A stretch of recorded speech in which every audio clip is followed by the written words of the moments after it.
नमस्कार, मैं हूं आपके साथ शुभम गुप्ता। आज हम बात करेंगे महाराष्ट्र के निकाय चुनाव 2025 के नतीजों की। ये नतीजे सिर्फ स्थानीय निकायों के नहीं हैं, बल्कि महाराष्ट्र की राजनीति की दिशा बताते हैं और शायद आने वाले समय की भी। महाराष्ट्र में 288 नगर परिषदों और नगर पंचायतों के लिए चुनाव हुए थे। ये मतदान 2 चरणों में हुए, पहला 2 दिसंबर को और दूसरा 20 दिसंबर को। मतगणना 21 दिसंबर को पूरी हो गई। कुल अध्यक्ष पदों की बात करें तो महायुति ने करीब 215 से ज़्यादा सीटों पर कब्जा जमाया है। भाजपा अकेले सबसे बड़ी पार्टी बनकर उभरी। लगभग 129 सीटें भाजपा ने जीती।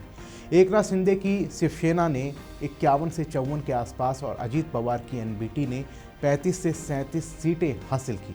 यानी महायुति का कुल प्रदर्शन एक तरफा रहा। 75% से ज़्यादा अध्यक्ष पद उनके पास शामिल हो गए। दूसरी तरफ महाविकास अघाड़ी की हालत देखिए। कांग्रेस ने सबसे ज़्यादा कोशिश की, उन्हें 31 के करीब सीटें मिली। उद्धव ठाकरे की शिवसेना यानी यूबीटी को सिर्फ 9 और शरद पवार की एनबीटी को 7 से 8 सीटें ही मिली। कुल मिलाकर एमवीए को 47 के आसपास सीटें मिली। दोस्तों, ये नतीजे क्या कहते हैं? याद कीजिए, पिछले साल विधानसभा चुनाव में भी महायुति ने भारी बहुमत हासिल किया था। भाजपा सबसे बड़ी पार्टी शिंदे की शिवसेना और अजीत पवार की एनबीटी ने साथ मिलकर सरकार बनाई थी। लोकसभा में भी एमवीए को झटका लगा था। अब निकाय चुनाव में भी यही तस्वीर है। क्या ये बताता है कि जनता ने शिंदे गुट को असली शिवसेना मान लिया है? उद्धव ठाकरे की शिवसेना, जो कभी बाल ठाकरे की विरासत का दावा करती थी, अब छोटे छोटे शहरों में भी संघर्ष कर रही है।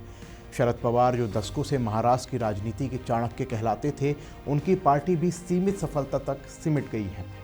कांग्रेस तो एमपीए में सबसे बेहतर रही, लेकिन अकेले कुछ नहीं कर पाई। कुछ जगहों पर दिलचस्प बातें हुई।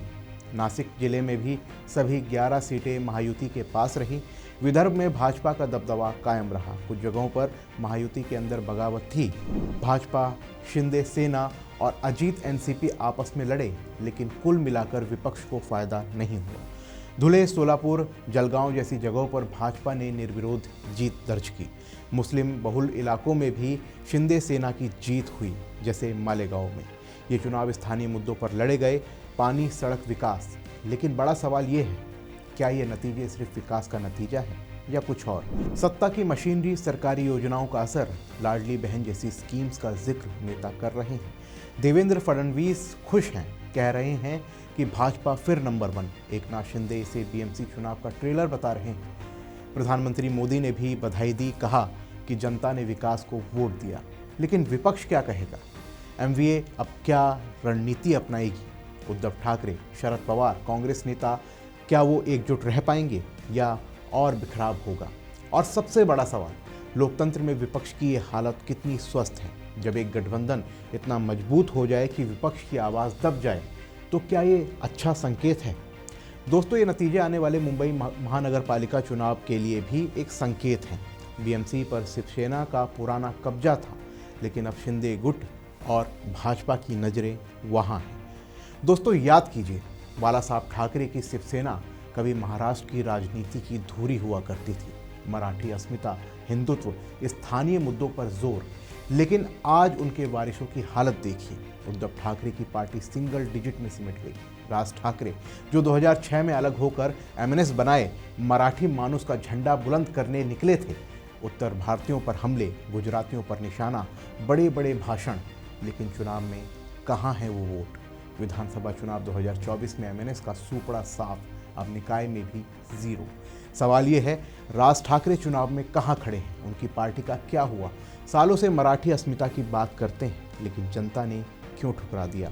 और सबसे बड़ा सवाल, दोनों भाई उद्धव और राज अलग अलग लड़कर तो हार ही रहे हैं, लेकिन मिल भी जाएं तो क्या कुछ कर पाएंगे? या फिर सिर्फ एक दूसरे का मजाक उड़ाते रहेंगे और जनता उनका मजाक उड़ाती रहेगी?